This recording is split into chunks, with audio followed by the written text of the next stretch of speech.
Pendant des années, les drones russes ont terrorisé l'Ukraine, semant la peur et la panique à travers le pays, laissant derrière eux la mort et la destruction. Enfin, tout cela commence à changer, car quelque chose a commencé à traquer et à détruire ces drones avec une efficacité impitoyable, éliminant jusqu'à 95% des essaims du Kremlin à la fois. Et ce chasseur mortel n'attend pas que les drones s'approchent de leurs cibles ou qu'ils rôdent au-dessus des villes et villages ukrainiens pour les éliminer. Il les détruit à des centaines de kilomètres, avant qu'il n'ait la moindre chance de menacer une vie innocente. Nous parlons des drones intercepteurs ukrainiens, qui sont désormais devenus l'un des éléments les plus importants du réseau de défense aérienne du pays. Parce qu'il s'avère que, sans doute, la meilleure façon de lutter contre les drones, c'est tout simplement avec plus de drones. C'est certainement l'approche la plus rentable. Étant donné que les drones Shahed de la Russie coûtent entre 20 000 et 50 000 $, l'unité l'Ukraine ne veut pas vraiment gaspiller des missiles intercepteurs à 1 million de dollars pour les abattre. Elle a besoin d'un moyen plus simple et moins cher de les contrer dans le ciel, et les drones intercepteurs remplissent parfaitement ce rôle.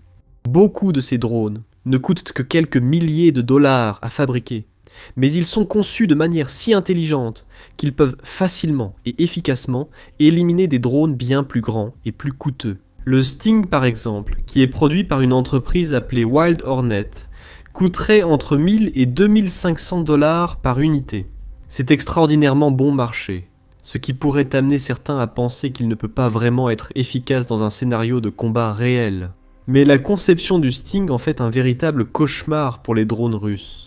Il a la forme d'une balle, avec 4 moteurs à forte poussée fixés à la base, ce qui lui permet d'atteindre des vitesses de pointe d'environ 170 miles par heure, soit 280 km par heure, et des vitesses de croisière d'environ 100 miles par heure, soit 160 km par heure, capable d'atteindre une altitude d'environ 7 km, soit 23 000 pieds, ce qui est bien plus élevé que les 13 000 à 16 000 pieds, soit 4 à 5 km des Shahed russes. Le Sting transporte une ogive de 500 grammes, soit 1,1 livre, ainsi que des caméras diurnes et thermiques, ce qui lui permet d'opérer à tout moment, de jour comme de nuit.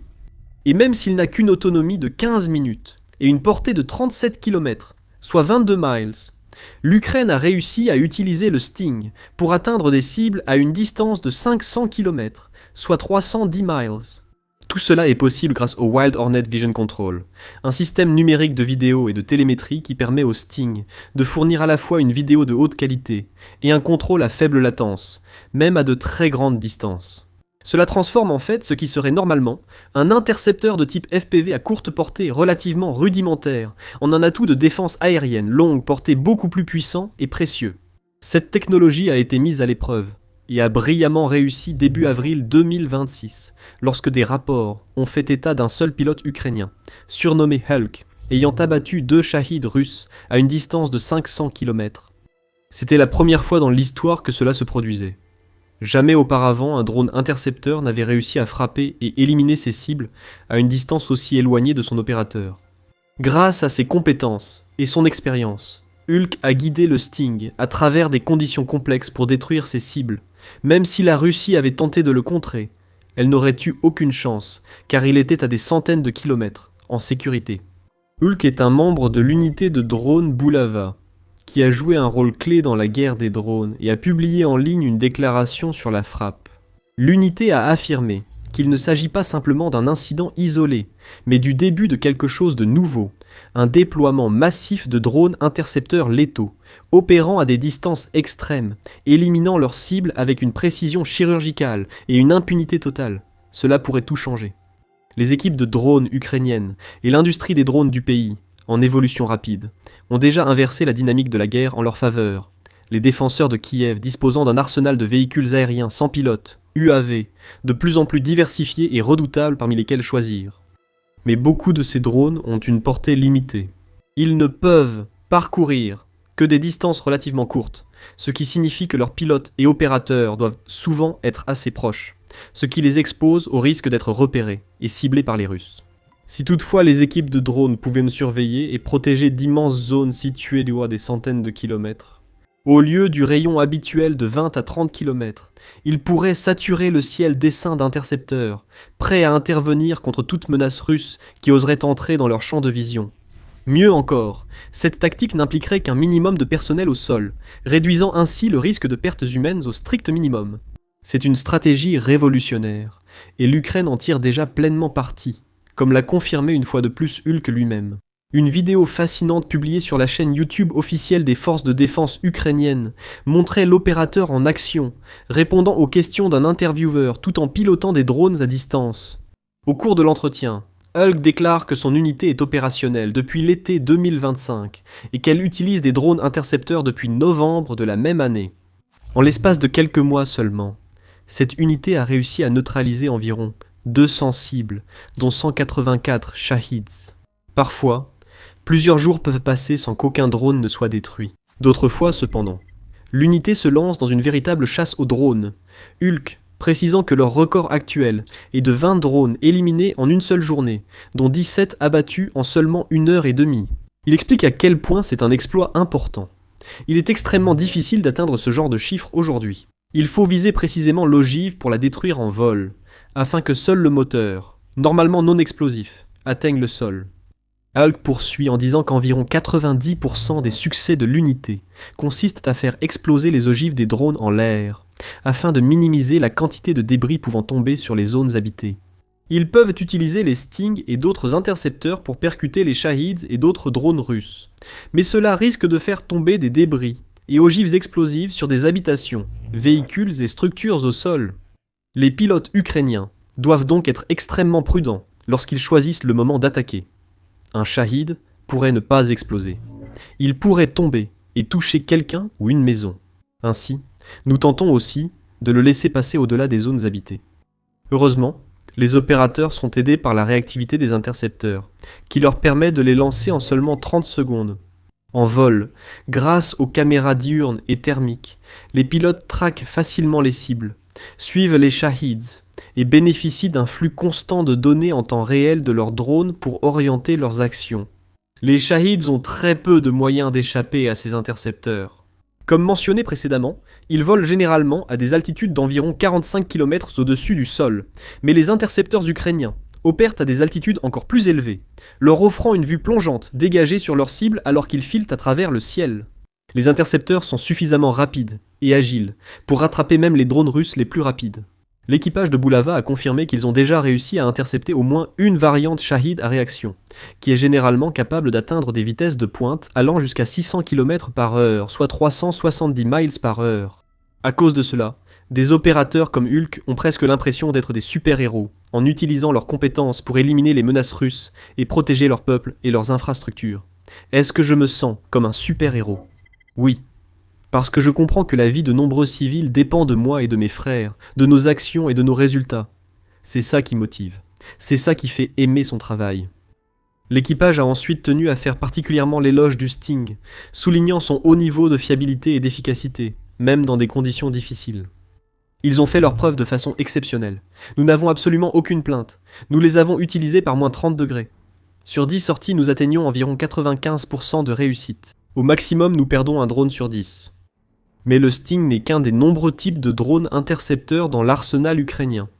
Mais avant de jeter un œil à certains des autres, vous regardez The Military Show. Si vous n'êtes pas encore abonné, c'est le moment.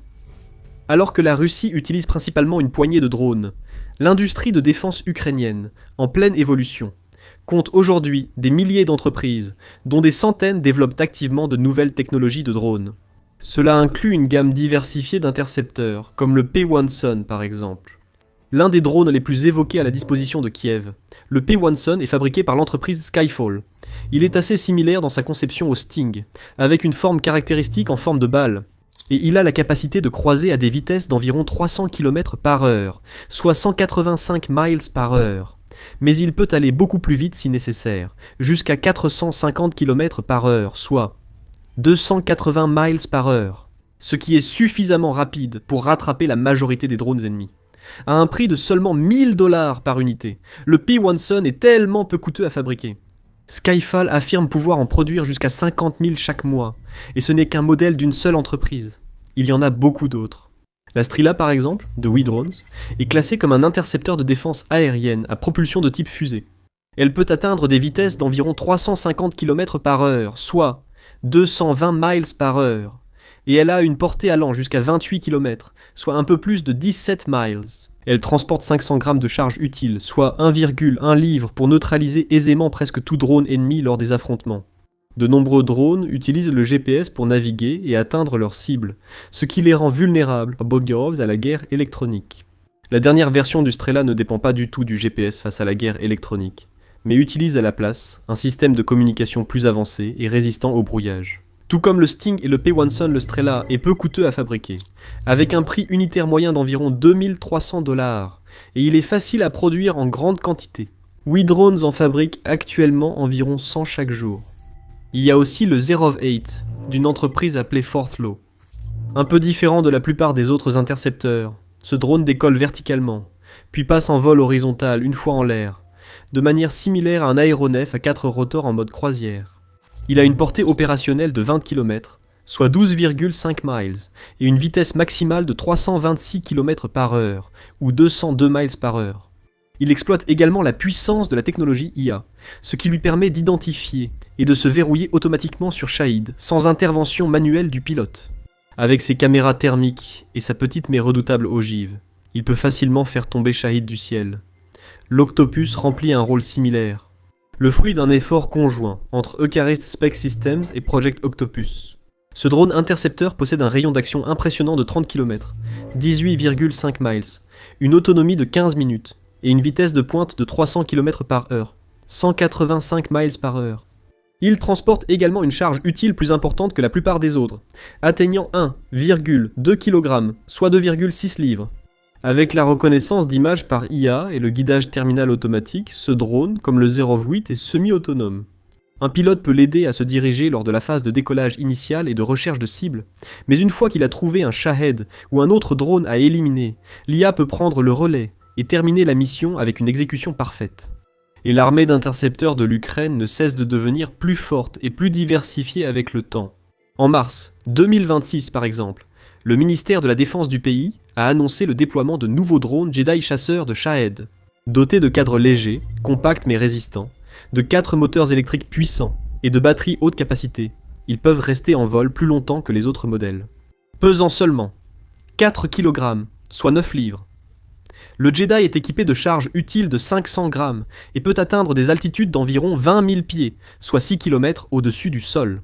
Ils peuvent frapper des cibles dans un rayon de 40 km, soit 25 miles autour de leur zone de décollage, et atteindre des vitesses allant jusqu'à 350 km/h, soit 220 miles par heure.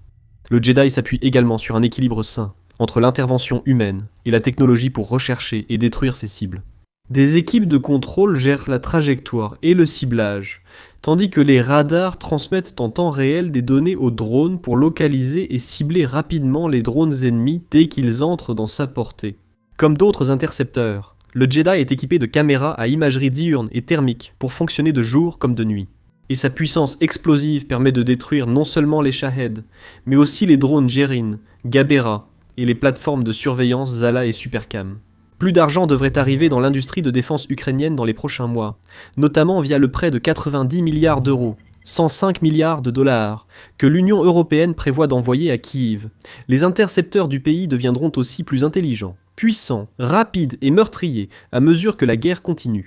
La Russie s'est désormais pleinement investie dans la guerre des drones, qui reste l'unique moyen fiable pour le Kremlin de causer des dégâts à l'Ukraine. Ces chars manquaient clairement de performance, des milliers ayant été détruits par des mines, roquettes et drones kamikazes. Ces blindés se sont aussi avérés inutiles pour percer les positions fortifiées de la ligne de front ukrainienne.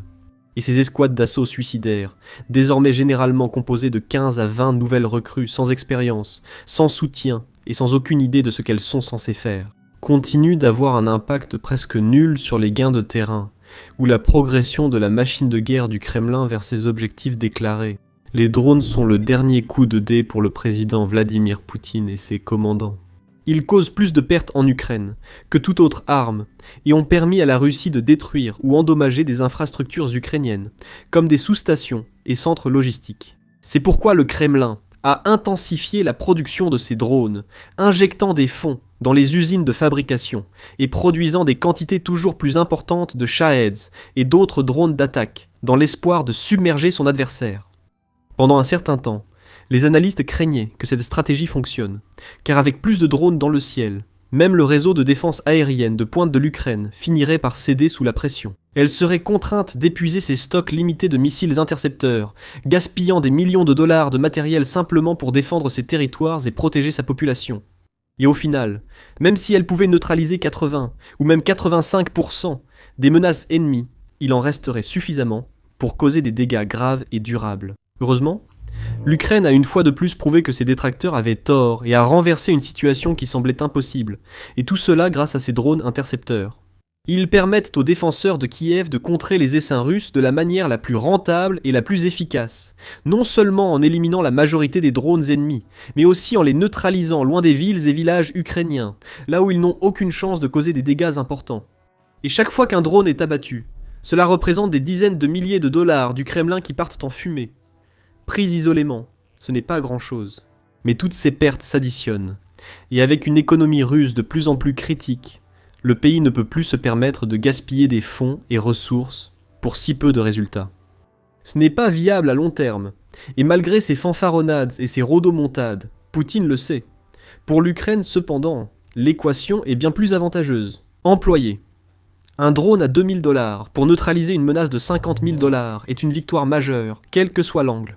Les équipes de drones ukrainiennes maîtrisent de mieux en mieux leurs intercepteurs. En mars 2026 par exemple, ils auraient abattu plus de 2300 menaces aériennes.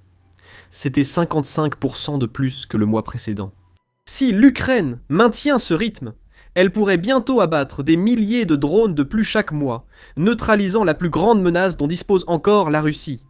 Une fois les drones du Kremlin inutiles, les commandants de Poutine devront compter sur des assauts futiles sur la ligne de front et sur une tentative de plus en plus désespérée de gagner du terrain. L'Ukraine, quant à elle, fortifiée par sa flotte d'intercepteurs, pourrait bientôt trouver des failles dans les lignes russes, exploitant l'état affaibli de l'ennemi pour avancer et reprendre des portions de territoire précieuses. En bref, la tendance continue de s'inverser. Désormais, l'Ukraine se renforce tandis que les forces russes stagnent. Et vous pouvez en apprendre davantage sur la façon dont cela se produit dans cette vidéo, qui examine comment la campagne brutale de frappe en profondeur de l'Ukraine a brisé les défenses partout dans les territoires occupés, et aussi dans les régions russes.